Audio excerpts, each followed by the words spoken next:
It is often said that people must learn to tolerate wildlife. But what happens if people learn to thrive with them instead?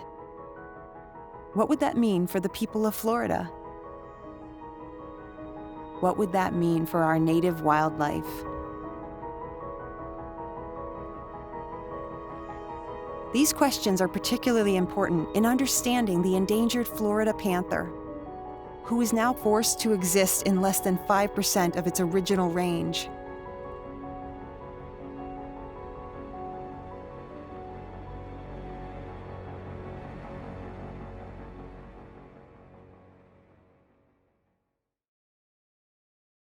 FP-173 was born in Southwest Florida. As he matured, he began to establish his territory, eventually covering an area of approximately 150 square miles. As he grew, so did the human development around him. Roads, homes, shopping malls, and even a major university all blossomed around him.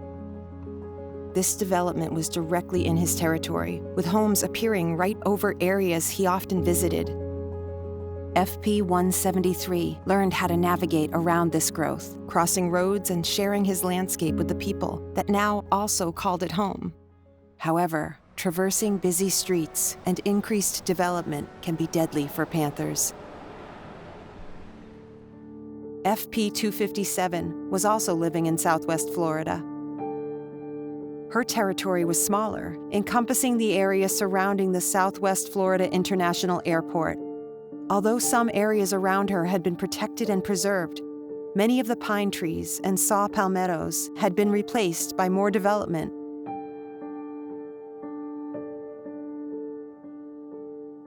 Moving around, patrolling her territory, hunting and raising her kittens had become much more difficult and dangerous.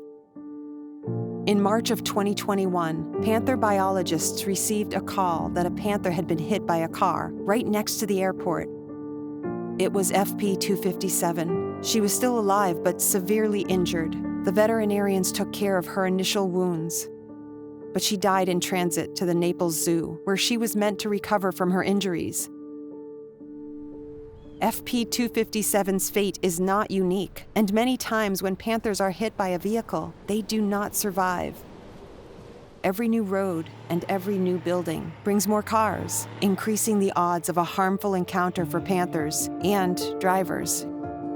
Vehicle strikes are the leading cause of death for the Florida panther. But there is hope. Through the Sharing the Landscape project, the Florida Wildlife Federation and the F-Stop Foundation are partnering with homeowners in Florida to show that people can not only live amongst panthers and other wildlife, but humans and wildlife can thrive together. There are currently 22 homeowners who are participating in the project, and that number continues to grow steadily. These hero homeowners have cameras deployed in their backyards, which border preserved areas. The data from these cameras show the beauty of the wildlife and also help in showing the importance of connected and functioning wildlife corridors.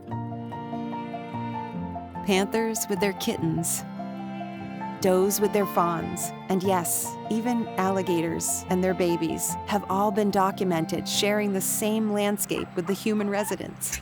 Florida's population continues to grow, with nearly 1,000 people a day moving to the state. If people can learn from the past and be humble about the future, development needed to accommodate this growth can be directed away from important natural resources, and people can help protect crucial wildlife movement corridors. If we don't learn from the past and adapt our development to incorporate the wildlife needs, what happened to FP-257 will happen again and again. Sharing the Landscape will benefit not only wildlife, but all current and future Floridians. Other panthers like FP-260 can show us what success might look like by using established wildlife crossings, which join areas of protected lands. He is successfully living and navigating the fragmented landscape of southern Florida. A vehicle collision is possible at almost any moment. But with continued conservation, more wildlife crossings, and a willingness by Floridians to truly share the landscape, FP260's future is bright, demonstrating hope for all of our native wildlife.